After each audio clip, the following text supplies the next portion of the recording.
le point de départ de Néné Superstar, c'est une carte blanche que m'avait offert l'Opéra de Paris sur sa plateforme internet qui s'appelle la Troisième Scène. Donc c'est des cartes blanches qu'on propose à beaucoup d'artistes et pour que l'artiste s'exprime sur un des arts de l'opéra, c'est-à-dire la danse, la musique, le chant. Et moi j'avais choisi la danse, j'avais confronté le break danse au sol à la danse classique. Et c'est ça qui a amorcé l'écriture de Néné Superstar. Donc il fallait une petite fille qui ait 12 ans, qui soit noire, qui ait le poids qui lui permette de rentrer dans l'école, qui ait la taille qui lui permette de rentrer dans l'école, et qui puisse aussi jouer la comédie, qui puisse aussi nous charmer, et qui ait un charisme pour supporter un film sur ses épaules. Donc il y avait, la liste était longue. Et on a donc voyagé partout dans le monde de la francophonie pour la trouver, parce qu'en France on ne trouvait pas, puis ensuite c'était la Suisse, le Luxembourg, la Belgique, l'Afrique francophone, le Québec.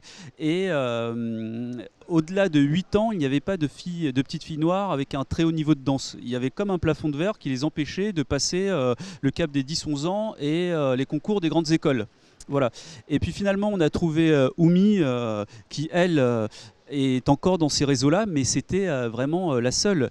Et comme par hasard et comme par miracle, elle joue super bien, elle a un charisme fou, et c'était elle et pas une autre. Parce que lorsqu'on tourne avec des enfants, il faut avoir un choix A, un choix B pour valider les polices d'assurance. Mais nous, il n'y avait que Oumi. Il n'y avait pas de choix B, c'est-à-dire si jamais elle se cassait la jambe avant le tournage, c'était foutu. Le film montre comment, dans la danse de haut niveau, on classe, on choisit, on sélectionne les talents. Toutes les petites filles qui dansent autour de Néné, il se trouve que c'est des petites filles qui sont aussi dans des parcours de danse assez élitistes. Et ce que je voyais, c'est vraiment des filles qui sont à la fois très sportives et très portées sur les choses artistiques. Et avec une espèce de rigueur, donc là, ça roulait le travail avec les filles. Le travail avec les acteurs adultes, c'était pareil, parce que par exemple les profs avaient cette gourmandise d'incarner des profs d'élite. Dans la génération de Néné, on peut imposer sa singularité de genre, sa singularité sexuelle, sa singularité ethnique, et ça en devient une force. Et c'est ça que raconte le film. Ce qu'on voit, c'est que le personnage de Mayoelle, lui, a traversé un plafond de verre, mais cette traversée du plafond de verre ne s'est pas faite sans blessure. Et bizarrement, paradoxalement, c'est l'enfant qui va l'aider dans le film.